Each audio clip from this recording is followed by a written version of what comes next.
Hello chess humans! What a fitting way to call you today. And the reason for that is because today we are going to have a look at a game played by chess engines. So I guess it is only appropriate that I make a clear distinction there. Not very often do I go to computer games for many reasons, in fact. The main one is that I don't understand them. And the second main reason is that not a lot of people do either. Having said that, we found something very curious. I came across this thing on Twitter, but it was also brought to my attention by some of my helpers. And that is a game between Stockfish and Komodo. Before I go into the game and the actual funsies that happen in this game, I would like to do a shout out to Matthew Sedler, former professional player, an amazing dude who is behind the TCEC, which is the top engines chess TC championship.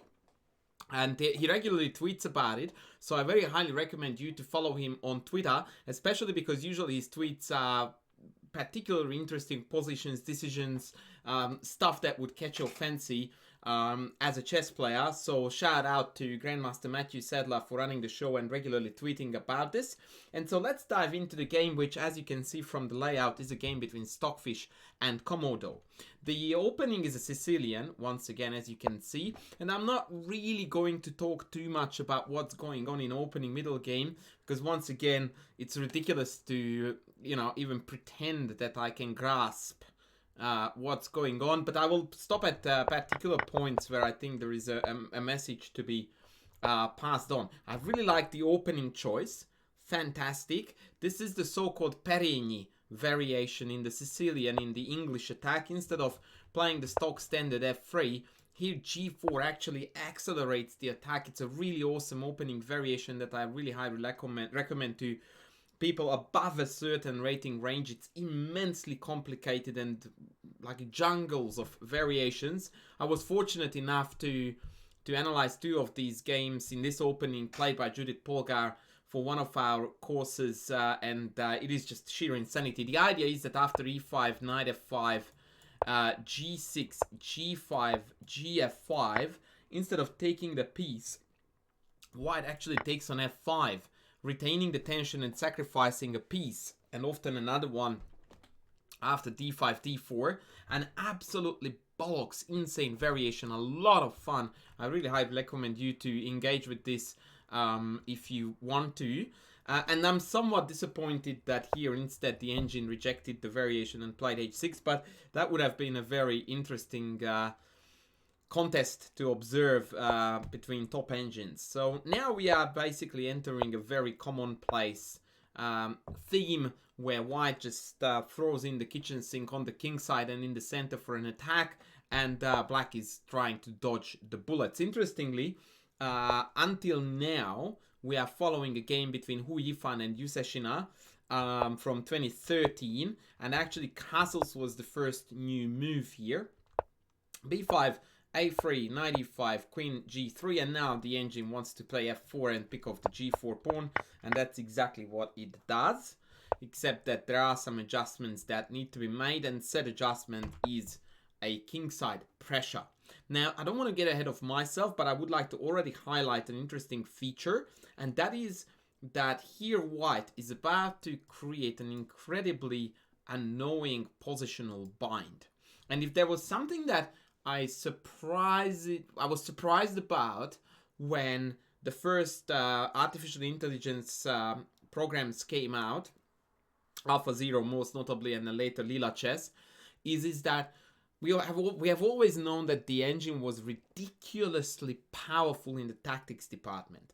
What I, with my very limited understanding of computers and computer chess and limited understanding of chess overall, I can grasp from what these AIs added to the game is the immense appreciation and ability to play for positional domination. I can't put it better than positional domination. And that is best described, I suppose, or summarized as willingness to sacrifice material for long-term benefits, and said benefits are mostly based on the very limited or essentially non-existent mobility of the extra pieces on the other side. Alpha Zero scored multiple wins in that style. Some of it is even, actually, one of them is in one of my courses.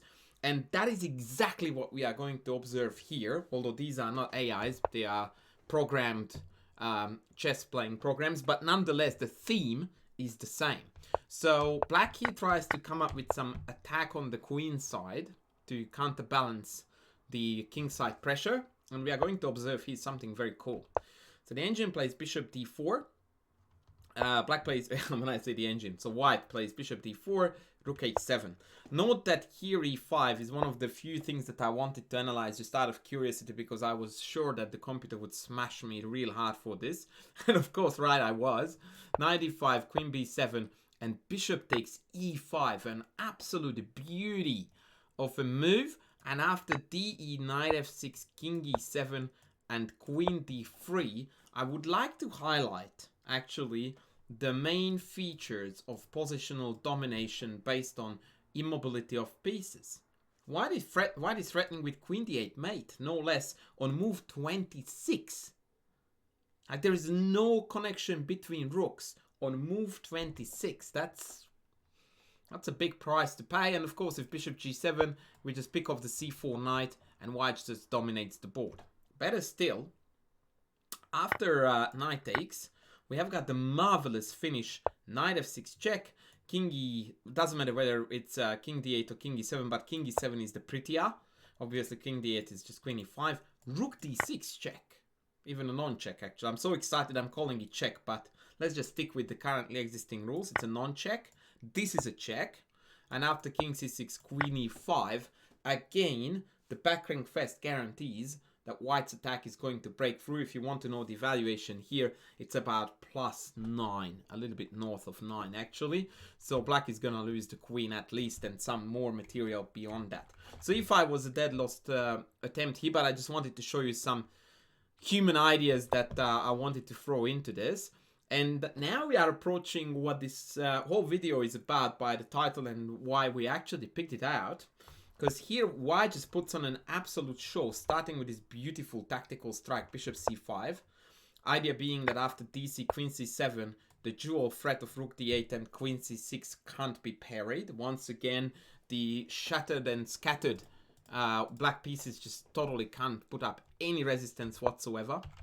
And so bishop c5 had to be rejected. And now white just casually piles up on the d6 pawn, then pulls back a little, tries to trade the only active black piece. And now comes something very curious. Now it looks like the black attack is actually gaining momentum, but the opposite is the truth. White is fending it off like a champ. And in the end, it turns out that white actually gets away with c4 and just pushing everything back, and black's initiative fizzles out entirely, tucks the king away, shuts the king side down, and now he goes like, right, let's play chess. I have got 1, 2, 3, 4, 5, 6, mobile pieces. You have got 1, 2, 3, 4. Good luck to you, says legendary Stockfish. And now it just goes on about positioning the pieces perfectly. I'm going to go through this quickly because I find very little value to this. The only thing that I would like to mention here that I find extremely impressive is that you look at this position and you go like, black is just dead lost, like on your bike dead lost, right? And it takes a lot of effort and accuracy and thorough planning for one engine to defeat the other. And for me as a human, I would hardcore struggle to convert this. In fact, probably would fail entirely, despite the large advantage. But Stockfish knows no mercy, trades down, takes the pawn, defends everything like a champ again, defends the h4 pawn, and then piles up on b5. And obviously it's a struggle fest for black, I get it. But what comes now is one of the most mind-blowing things I've seen done by a computer for a very, very long time. Check this out. So Stockfish piles up on the d6 pawn, kicks the queen out, and finally knight takes d6 is a game-winning threat, right? I checked with the engine, against the engine, about bishop b5, and apparently after takes rook c2 followed by rook c1, we just pile up on the c file and it's mate.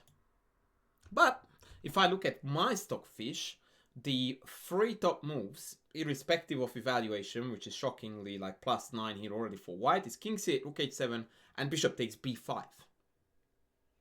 In strong contrast to that, Komodo here goes bishop d5. Now that is utterly unexplainable as far as I'm concerned. And the only reason why I thought that this might have happened was because very often when the game reaches a stage where it's really in the decisive stages, computers can already predict, like, if I play blah, I will be mated in 27. If I play blah, I will be mated in 35. And I can assume only that this may have been the case, and the computer figured out that the longest mate would be against bishop d5, but part of me just rebels against this concept, and I just think that, yeah, I don't know. Like, I really don't know what happened here, and mark my words, this is not gonna stop here. There is more to come. So we go like, okay, well, that's a free piece, thank you. Evaluation keeps going up, by the way. e5, bishop f2, king here. I reckon, by the way, that from now on I would win as well against the engine. Rook c2, rook h8, hold on to your seat now, rook c1, goes rook c7. It's like, what? Like, this is the typical behavior of a very upset human who just got outclassed and tortured to death in a 6 hours game, and after a very long and miserable battle, he's dead lost, or she is, and they go like, yeah, whatever, just, and hangs all his pieces, or her pieces, and that's exactly what you see here. Like, look at this. Takes, doesn't even take back, chucks the bishop on e7. It's like, hello, you are meant to be an engine. Best moves at every step of the way, all the way. Nah, chucks the bishop in, gets casually rejected, by the way, just for funsies sake. So Komodo goes, all right, have the rook too.